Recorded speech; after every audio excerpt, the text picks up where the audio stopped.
La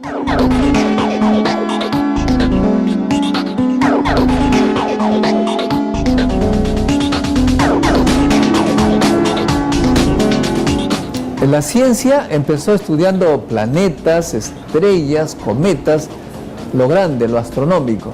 Luego se fue en sentido contrario, hacia lo pequeñito, usando el microscopio. Y eso permitió estudiar objetos de una millonésima de metro. Hoy se ha llegado a la 1000 millonésima de metro, es decir, al nanómetro. Soy Modesto Montoya y hoy en Umbrales veremos cómo es este mundo de lo pequeñito y cómo nuestros científicos investigan a escala nanométrica.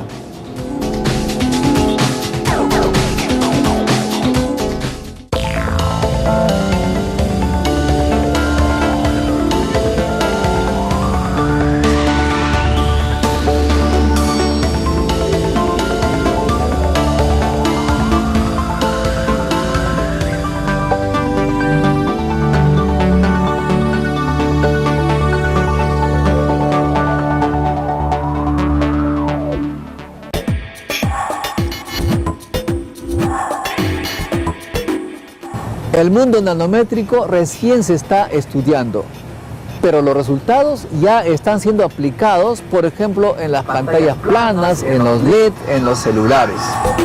El mundo macroscópico tiene propiedades que para nosotros son familiares. Por ejemplo, un filamento de oro funde a una cierta temperatura, tiene color dorado, es conductor. Si este filamento lo partimos en 2 pedazos, cada pedazo tiene las mismas propiedades que el filamento entero. Sin embargo, si lo cortamos en pedacitos a escala nanométrica, entonces tendremos objetos que ya no son conductores, no son dorados, y ya no se funden a la misma temperatura. Las investigaciones en el mundo nanométrico ha permitido elaborar nuevos materiales a escala de la milésima de millonésima de metro, con propiedades totalmente diferentes a las conocidas. Eso ha significado la cura de enfermedades, la potabilización de agua y la construcción de dispositivos para leer memorias a gran velocidad.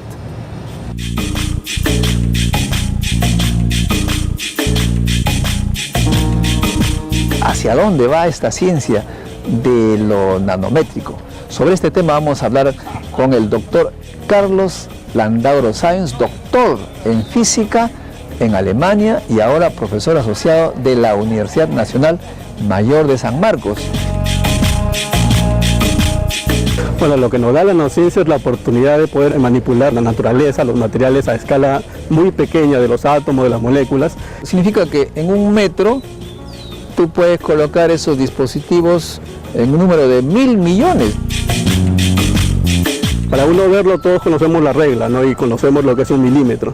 Ahora imaginemos el milímetro partido en 1 millón de partes, y ese pedacito es el que nosotros podemos manipular. Y efectivamente es posible con la tecnología actual. Ahora, lo que es más interesante es que en el país también se puede hacer, ¿no?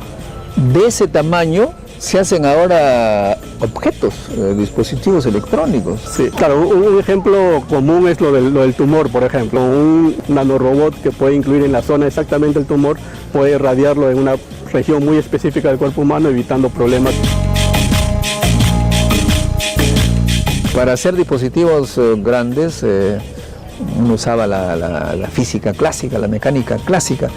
Pero a ese nivel ya la ciencia es otra. Sí, efectivamente. Ahora lo que se usa es la mecánica cuántica, es la que realmente domina en ese campo y es la que debemos entender. Y es un aspecto importante porque no solamente está en la aplicación, que es la nanotecnología, sino en la nanociencia de entender cómo funcionan esos dispositivos a esas escalas, donde todavía es un tema no totalmente entendido. En el mundo macroscópico observamos los objetos gracias a la luz que refleja las superficies. Sin embargo, en el mundo nanométrico esto no funciona. La luz tiene una longitud de onda demasiado grande como para ser reflejada. Para ver el mundo nanométrico usamos un pulso eléctrico que incide sobre la superficie del objeto y esperamos su respuesta.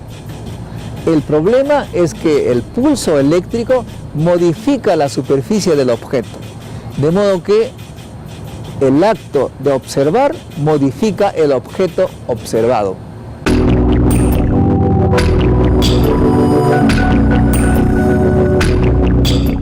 En el laboratorio, los físicos, químicos se dedican a producir materiales, pero una vez producido, también se quiere saber cómo los átomos se han ordenado. Doctor Walter Estrada, físico, doctor en física, en ciencia de materiales, nos va a explicar cómo se caracteriza un nanomaterial. Walter. Cuando uno fabrica las nanopartículas, los nanomateriales en general, o nanoestructuras, entonces para ver esas cosas hay que usar microscopía de alta tecnología, ¿no? Con nuestro microscopio nosotros podemos resolver hasta 30 o 50 nanómetros sin problemas, ¿no? Pero ya para resolver 3, 4, 5, 10 nanómetros nos es muy difícil, ¿no? Entonces para eso los mandamos a laboratorios más desarrollados que nosotros, ¿no? Y de esa manera nos damos cuenta que lo que estamos produciendo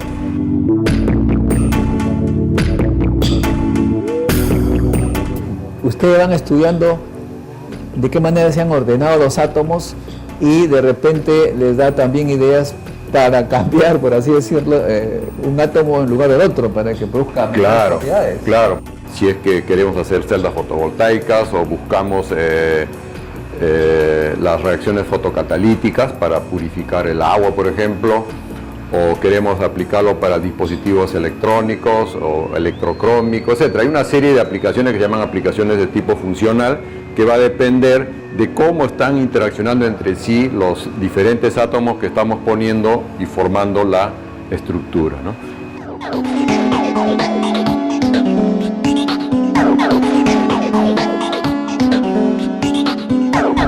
Una de las novedades de estos tiempos en física ha sido el grafeno, porque fue motivo de un premio Nobel. Entonces, una pregunta es, ¿qué cosa es el grafeno?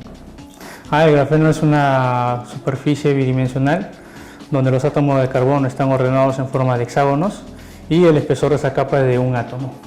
Así es. Un solo átomo. Es una lámina atómica. Lámina. Así es, una lámina atómica, pero no, en realidad uno no lo puede completamente aislar o tenerla suspendido, ¿no? Tiene que tener un tiene sustrato. Claro, tiene que estar, o sea, soportado sobre un sustrato, y normalmente hay diferentes sustratos cristalinos, como también hay sustratos, que en el cual en mi caso, que estoy estudiando el grafeno, soportado sobre el carburo de silicio, y la interacción que existe entre esa capa de grafeno y el carburo de silicio es mediante fuerzas de Van der Waals. De modo que las propiedades que salen de estas combinaciones pueden tener aplicaciones tecnológicas interesantes, una de las cuales tienes tú una idea.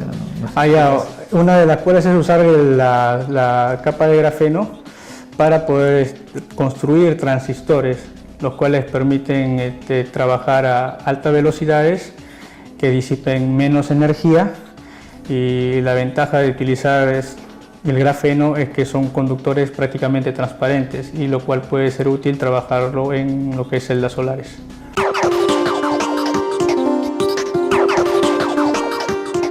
Vamos a conversar con Claudia Marchi, que es física y doctora en química de la Universidad de Buenos Aires. Uno tiene un lingote de oro, sí, lo vende a un determinado precio, pero aparentemente ahora, si uno, en lugar de vender el lingote, vende polvos de oro con granitos de tamaños de milésimas, de millonésimas de metro, sí, el precio se dispara, es muy elevado. ¿Por qué? Sintetizar nanopartículas de oro lleva su trabajo, y lo que se hace es comenzar la síntesis a partir de sales de oro. Y sería muy bueno que los países no se dediquen a exportar oro en lingotes, sino hacerlo ya con las nanopartículas ya sintetizadas. Estaríamos vendiendo conocimiento. Estaríamos vendiendo conocimientos. Pero ¿para qué tener nanopartículas? ¿Para qué sirven? ¿Tienen propiedades diferentes? ¿Qué hacen? una partícula de oro no se vea brillante como en el caso de una moneda, sino que presente colores tan interesantes o lindos como los rojos, los violetas, los verdes o amarillos, dependiendo de cuál es el tamaño de estas partículas. ¿Eso me puede servir para maquillarme y poner cara de colores? Yo no me pondría las nanopartículas en la piel porque entonces, todavía no está analizado la toxicidad de estas nanopartículas en el ser humano, pero sí pueden ser aplicadas, por ejemplo, las partículas semiconductoras en celdas solares y de manera tal de aumentar la eficiencia de las mismas. Nuestro país, tú sabes, Perú es puro mineral, ¿no? Sí, sí, sí. Y puro corazón, además. Sí, y bueno, son puro nanopartículas, así que a ponerse a hacer nanopartículas de todos los metales que tienen.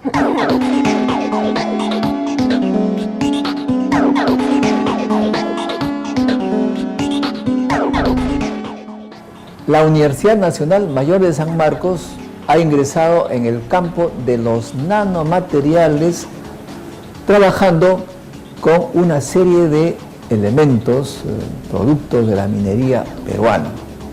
¿Qué cosa está haciendo? Sobre esto vamos a hablar con el doctor Juan Arroyo Cuyubamba, doctor en química, profesor principal de esta universidad. Juan, ¿qué materiales están ustedes trabajando? Estamos trabajando con materiales basados en los metales que el Perú produce. Estamos trabajando con molibdeno, con cobre, con plata y otros materiales como el renio también, que no son tan comunes, pero sí el Perú produce. Hemos comenzado a trabajar con nanopartículas de cobre, que pueden ser utilizados como bactericidas en diferentes aplicaciones. Por ejemplo, en bases para conservar alimentos, en tratamiento de aguas para eliminar bacterias, también en el caso de molibdeno, para la eliminación o para la disminución de azufre del petróleo crudo.